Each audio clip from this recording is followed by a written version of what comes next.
Mobile हमारी ज़िंदगी का एक ऐसा साथी है कि जहाँ उसने हमारी तन्हाई को बाँटा है, हमें बहुत सारी सहूलतें दी हैं, हमें बहुत सारी चीज़ों से आशना कराया है।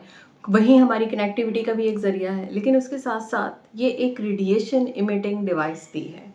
तो ये रेडिएशन इमिटिंग डिवाइस हर सबके पास होती है, मेरे भी बैग में होती है या टेबल पे रखी होती है, आप लोगों के सिरहाने रखी होती है, साइड टेबल्स पे होती है, ज़्यादातर हाथ में होती है।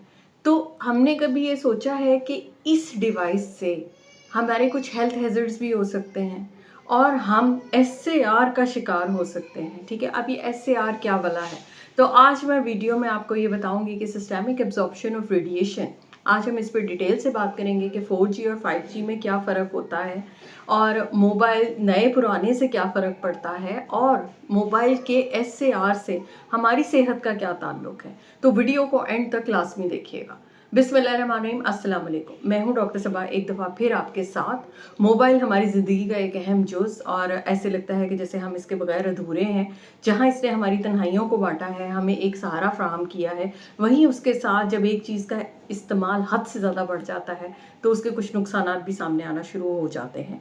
ये एक रिसर्च बेस्ड आज की टॉक है और जिसको मैं आपके साथ शेयर करने लगी हूँ कि मोबाइल हमारी ज़िंदगी का एक अहम जुज़ है और जहाँ ये सिग्नल्स को कैच करने का सबब बनता है, हमारी कम्युनिटी में हमारी कम्युनिकेशन को बेहतर करता है, हमारी बात राब्ते हर चीज़ को बेहतर करता है, वही हमारा टिशू हर गुजरते लम्हे के साथ कुछ रेडिएशन की अमाउंट जो है वो एब्जॉर्ब भी करता है, जिसको हम सार कहते हैं, यानी कि सिस्टेमिक एब्जॉर्प्शन ऑफ रेडिएशन।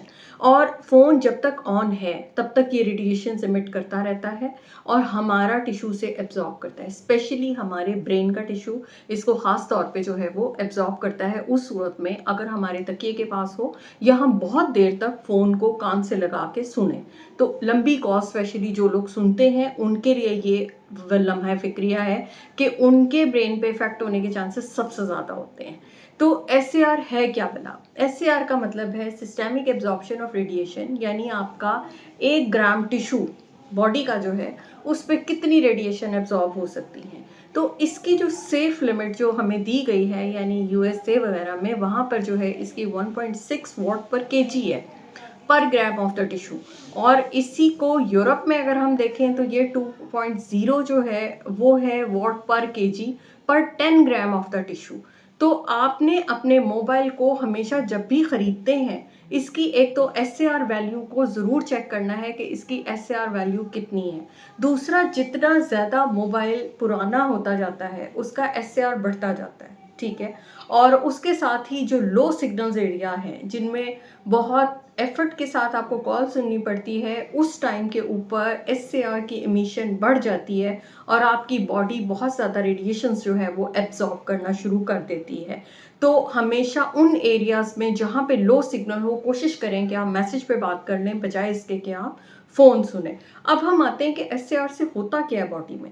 देखिए, ये एक रेडिएशंस हैं और इनको ग्रेजुअली हमारे जिस्म में इनकी एब्जॉर्प्शन जब बढ़ती है तो सबसे बड़ी चीज़ जो आती है वो आती है इंसोम्निया, यानी कि नींद में कमखापी की शिकायत होना, नींद ना आना, बेचैनी होना, सोते हुए विविड ड्रीम्स आना, आपके दिमाग में हर वक्त जागने की कैफियत रहना कि आप सो भी रहे हैं लेकिन आपको लगे कि आपका ब्रेन जाग रहा है, आपके ब्रेन में नेक कनेक्टिविटी होना, यानी आपको लगे कि आप कोई चीज़ें हैं जो आप ख्वाब के अंदर बना रहे हैं, उनको कर रहे हैं। अगर आपके अंदर ये बहुत ज़्यादा आना शुरू हो गया है तो अपने मोबाइल के इस्तेमाल को और स्पेशली अपने तकियों के पास से मोबाइल को ज़रा दूर कीजिए।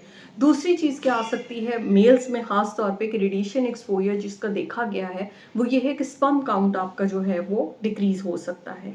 तीसरी चीज़ जो इसके साथ आती है, जो स्पेशली अपने ऊपर रख के सुनते हैं, यानी बिल्कुल या तो कान के साथ ऐसे लगाया होता है, अक्सर लोगों ने फ़ोन सुनते हुए अपने ऊपर रखा होता है, उस सूरत में जितनी आपके टिश्यू के साथ इसकी कनेक्टिविटी रहती है तो specially in case of brain ये स्टेज 2A ग्लायोमा की तरफ आपको प्रोन कर सकते हैं और आपको ब्रेन ट्यूमर्स की तरफ ले जा सकते हैं। उसके साथ जो चीज़ आती है हमारी, वो आती है आपके मसल स्पैज़म्स, यानी बहुत देर तक जब आप मोबाइल्स को पकड़ते हैं, यूज़ करते हैं, तो ये एक इनडायरेक्ट इफेक्ट आता है जो कि आपको इफेक्ट कर सकता है। अब ये कि एसएआर से बचा कैसे जा सकता है? एसएआर से बचने का सबसे बड़ा तरीका ये है कि पहली चीज़ तो ये कि मोबाइल को एरोप्लेन मोड पे रखें रात को सोते हुए और अपने से दूर रखें, ठीक है, हो सके तो स्विच ऑफ कर दीजिए। तकिए के नीचे हरगिज़ मोबाइल ना रखें, साइड टेबल्स के ऊपर कोशिश करें कि ना रखें, और अगर बहुत ही ज़रूरी है तो फिर एरोप्लेन मोड के ऊपर करके रखें, अगर आपको कोई टाइम देखने या इसकी ज़रूरत पड़ती है उस सूरत के अंदर। सेफ लिमिट जो है एडल्ट्स में आम तौर पे ये कहा जाता है कि आप 60 मिनट से ज़्यादा एक दिन में इसको यूज़ मत करें। लेकिन अगर आपको बहुत ज़्यादा ही इसको यूज़ करना है तो फिर आप ईयरबड्स के थ्रू, यानी कि आप कनेक्टिंग वायर वाले ईयरबड्स उसके साथ यूज़ करेंगे, हेडफोन्स के साथ, ईयरबड्स के साथ नहीं, क्योंकि उसके साथ भी आपकी रेडिएशंस की ट्रांसमिशन जो है बहुत ज़्यादा बढ़ जाती है। उसके बाद अगली चीज़ जो आती है वो आती है कि एडल्ट्स, ये टीन एज जो हमारे बच्चे हैं उनमें 30 मिनट्स तक की सेफ लिमिट दी गई है कि 30 मिनट्स तक आप उनकी कॉल पे बात करें। उसके साथ छोटे बच्चों को स्पेशली, उनका ब्रेन चूँकि बहुत फ्रेजाइल होता है और उसमें रेडिएशन की एब्जॉर्प्शन बहुत ज़्यादा होती है, तो काइंडली बच्चों को टैब, मोबाइल जो है वो बिल्कुल दे के मत बिठाएँ, क्योंकि उनका जिस्म और उनका ब्रेन बहुत ज़्यादा रेडिएशन एब्जॉर्ब करके आपको किसी न किसी हार्मफुल चीज़ की तरफ ले जाता है, स्पेशली ऑटिज़्म की तरफ लेके जा सकता है, hyper active detention deficit syndrome की तरफ लेके जा सकता है। अगर बहुत ज़्यादा आप इसका इस्तेमाल कराते हैं, उन बच्चों में अटेंशन डेफिसिट यानी जिसे कहते हैं एक तरफ फोकसिंग ख़राब हो जाती है, तो ये सारी चीज़ों के लिए आई साइट पे असर पड़ता है, कॉग्निटिव पे असर पड़ता है, ब्रेन की तकनीकी सलाहियतों पे असर पड़ता है, आपकी फैसला-कुन सलाहियतें कम हो जाती हैं। तो ये सारे हैज़र्ड्स हैं एसएआर के होने के। जहाँ तक बात है 4G और 5G की, तो दोनों में एसएआर वैल्यूज़ आप ज़रूर चेक करें।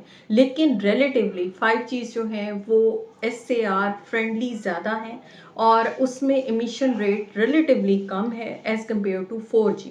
लेकिन उसके साथ ही उसकी माइक्रोवेव्स की जो लेंथ है वो 4G से ज़्यादा है, और उसके क्या हेल्थ हैज़र्ड हैं ये अभी अंडर रिसर्च प्रोडक्ट जो है इसमें चल रहा है काम। तो मोबाइल कोई सा भी हो, सबसे पहले उसकी एसएआर वैल्यू को ज़रूर देखें, पुराना है तो उसको चेंज कर लीजिए, सिरहानों के नीचे रख के मत सोएं, बहुत देर तक कॉल अटेंड ना करें, ईयरफोन्स के साथ वायर का इस्तेमाल करें, और अपने आप को जितना रेडिएशन से महफूज रख सकते हैं वो अच्छा है। ये आपका साथी तो है, लेकिन अगर आपकी हेल्थ पे इसको बहुत ज़्यादा मतलब आप कंप्रोमाइज़ होना शुरू हो जाए, तो फिर इसको रिव्यू करने की ज़रूरत है और आपको इंसानों से बात करने की ज़रूरत है। तो फिर मिलेंगे किसी नई वीडियो के साथ, तब तक के लिए आप अपने मोबाइल का एसएआर चेक कीजिए। मैं एक कोड है जो आपको मोबाइल स्क्रीन पे दे रही हूँ, आप सब लोग अपने मोबाइल से डायल करें और देखें कि आपके मोबाइल का एसएआर कितना है। अगर तो 1.6 से 2 के दरमियान है तो आप सेफ़ हैं, और अगर नहीं तो काइंडली चेंज योर मोबाइल।